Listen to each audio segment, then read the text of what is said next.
नमस्कार, मैं हूं अभिषेक उपाध्याय। आप देख रहे हैं टॉप सीक्रेट। 22 अप्रैल को पहलगाम में जब बीभत्स आतंकी हमला हुआ, उस समय आतंकियों ने टूरिस्टों से एक बात कही थी। उन्होंने कहा था मोदी को बता देना, और अब उन्हें इस बात का मायने समझ में आ गया है।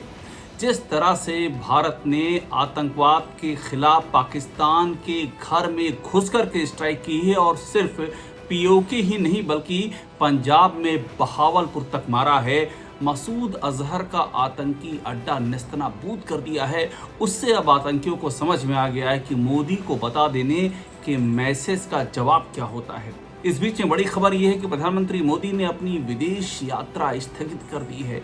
वे 3 देशों की विदेश यात्रा पर यूरोप जाने वाले थे, और ये पहली बार नहीं, इधर कंटिन्यूएशन में ऐसा है कि मोदी अपना विदेश दौरा स्थगित कर रहे हैं, और इसीलिए कहा जा रहा है कि पिक्चर अभी बाकी है। लगातार एक के बाद दूसरे महत्वपूर्ण दौरे रद्द करके भारत में बने रहना, और भारत में लगातार जो वरिष्ठ अधिकारी हैं, सेना के, सिक्योरिटी एस्टेब्लिशमेंट के, कैबिनेट के जो महत्वपूर्ण मंत्री हैं, उनसे लगातार संपर्क में रहना, विदेशी जो राजनयिक हैं, जो विदेश के महत्वपूर्ण नेता हैं, राष्ट्राध्यक्ष हैं, उनसे कंटिन्यूअस टच में रहना, ये सब बता रहा है। और ऑपरेशन सिंदूर की लगातार मॉनिटरिंग करना, ये सब बता रहा है कि मोदी के जहन में कुछ न कुछ और भी चल रहा है। पाकिस्तान में जो अभी हुआ है वो तो सिर्फ ट्रेलर है, पिक्चर अभी बाकी है। तो खबर यह है कि प्रधानमंत्री नरेंद्र मोदी ने नॉर्वे, क्रोएशिया और नीदरलैंड की यात्रा स्थगित कर दी है। उन्हें अगले हफ्ते यहां पर जाना था। ये पहली बार नहीं हुआ है।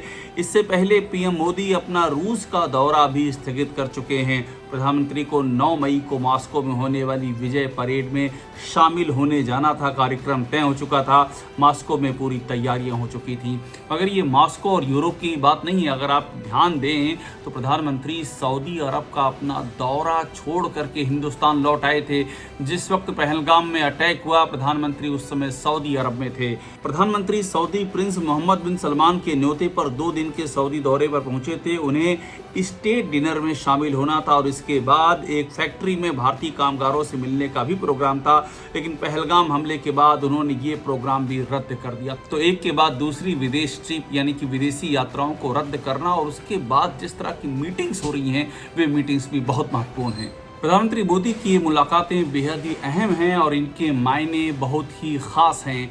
आज ही प्रधानमंत्री ने कैबिनेट कमेटी ऑन सिक्योरिटी की बैठक की। पीएम नरेंद्र मोदी की अध्यक्षता में प्रधानमंत्री आवास पर कैबिनेट बैठक भी हुई। इस बैठक में गृह मंत्री अमित शाह, रक्षा मंत्री राजनाथ सिंह समेत वरिष्ठ मंत्री भी मौजूद रहे। पीएम आवास पर एनएसए अजीत डोभाल भी मौजूद रहे। पहलगाम आतंकी हमले को लेकर के पीएम की लगातार ये जो मीटिंग्स हो रही, इन मीटिंग के भी बड़े मायने हैं। अभी हाल ही में वो केंद्रीय रक्षा सचिव राजेश कुमार सिंह से मिले। केंद्रीय रक्षा सचिव राजेश कुमार सिंह ने उनको ब्रीफ किया था भारत की तैयारियों को लेकर के, और इतना ही नहीं, वे वायुसेना प्रमुख air chief marshal AP Singh से भी मिले थे, और पूरी सुरक्षा के हालातों पर उन्होंने चर्चा की थी। आपको याद होगा कि जब प्रधानमंत्री लौटे थे सऊदी अरब में, उसके बाद भी उन्होंने कैबिनेट कमेटी ऑन सिक्योरिटी की मीटिंग की थी, और साथ में सीसीपीए यानी कि राजनीतिक मामलों की जो कैबिनेट कमेटी होती है और आर्थिक मामलों की कैबिनेट कमेटी होती है, उसकी भी बैठक की थी। 23 अप्रैल को जो सीसीएस की बैठक हुई थी, उसमें कई महत्वपूर्ण फैसले लिए गए थे, जिसमें से सिंधु जल संधि को होल्ड पर डाल देना एक बहुत बड़ा कदम था, जिस कदम का असर पाकिस्तान पर साफ तौर पर दिख रहा है। इतना ही नहीं बल्कि पाकिस्तानी नागरिकों को वापस भेजना, पाकिस्तानी उच्चायोग में राजनयिकों की संख्या कम करना जैसे फैसले लिए गए थे। तो ये फैसले लगातार लिए जा रहे हैं। तो ये जो मीटिंग्स हो रही हैं लगातार प्रधानमंत्री की, इसके भी बहुत ही गहरे मायने हैं। और आपको बता दें, एक ताज़ा खबर आ रही है पाकिस्तान में हालात की। पाकिस्तान में ऑपरेशन सिंदूर के बाद के हालात बेहद ही बुरे और भयावह हो चले हैं। पाकिस्तान का शेयर बाजार पूरी तरह से क्रैश कर गया है। भारत की एयर स्ट्राइक से पाकिस्तान में 6000 अंक का क्रैश हुआ है। ऑपरेशन सिंदूर के बाद पाकिस्तान का KSE 100 इंडेक्स करीब 5% नीचे गिर गया है। वहीं कराची स्टॉक एक्सचेंज में भी जबरदस्त झटका लगा है। दरअसल प्रधानमंत्री ने 13 दिन पहले ही बिहार में एक रैली की थी, और उसी में इरादे साफ कर दिए थे। उन्होंने जो कहा था ऑपरेशन सिंदूर में वो दिखाई दे रहा है, और इसीलिए कहा जा रहा है कि प्रधानमंत्री इशारा कर देते हैं कि क्या होने जा रहा है और बाद में वो चीज़ें सामने भी आती हैं। अब उनका विदेश यात्रा अपनी रद्द करना भी क्या इसी तरह का कोई इशारा है कि कोई बड़ी पिक्चर सामने आना बाकी है। बिहार की बात करें तो बिहार में जो उन्होंने रैली की थी उसमें उन्होंने 3 महत्वपूर्ण बातें कही थी। पहली ये कि आतंकियों को कल्पना से बढ़कर सजा दी जाएगी, तो उसके जवाब में 100 किलोमीटर घुस करके अटैक किया गया। दूसरा, उन्होंने कहा था कि बची खुची ज़मीन भी आतंकियों की मिट्टी में मिला दी जाएगी। पाकिस्तान के टेरर कैंप भारत ने तबाह कर दिए। इसके अलावा पीएम ने यह भी कहा था कि आतंक और उनके आकाओं की कमर तोड़ देंगे। तो भारत ने ऑपरेशन सिंदूर में लश्कर और जैश का हेडक्वार्टर ही तबाह कर दिया। यानी कि जो भी इशारा हो रहा है वो जमीन पर उतर रहा है। इसीलिए बार बार इस बात पर ध्यान देना होगा कि अगर प्रधानमंत्री ने अपनी विदेश यात्रा को अचानक ही रद्द किया है तो इसके मायने बहुत बड़े हैं। इस बीच में एक बड़ी बात यह भी है कि प्रधानमंत्री लगातार विदेशी राजनयिकों के और विदेशी राष्ट्राध्यक्षों के संपर्क में हैं और ये भारत की कूटनीतिक सफलता है कि विदेश से भी भारत को जबरदस्त समर्थन मिल रहा है।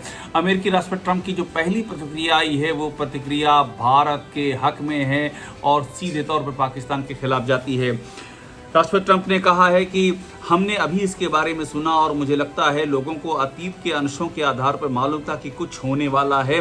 वे लंबे समय से लड़ रहे थे। मैं बस यही उम्मीद करता हूं कि ये बहुत ही जल्दी खत्म हो जाए। ट्रंप ने कहीं भी भारत की इस एयर स्ट्राइक की निंदा नहीं की, इसके खिलाफ एक शब्द नहीं कहा। इसी तरह से अमेरिका की तरह ही इजराइल भी खुल करके भारत के समर्थन में खड़ा हो गया है।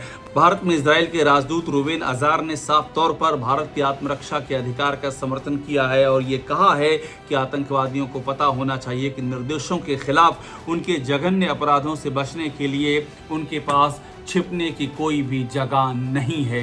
यानी कि इजराइल, अमेरिका, ये सब भारत के साथ खड़े हुए हैं।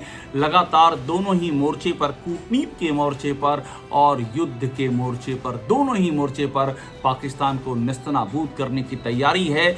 और फिर इस बात पर ध्यान देना होगा कि ये जो अभी दिख रहा है ये तो सिर्फ ट्रेलर है। प्रधानमंत्री का विदेशी दौरे रद्द करने का मतलब है कि अभी बड़ी पिक्चर बाकी है। टॉप सीक्रेट को देखते रहिए, लाइक कीजिए, सब्सक्राइब जरूर कीजिए।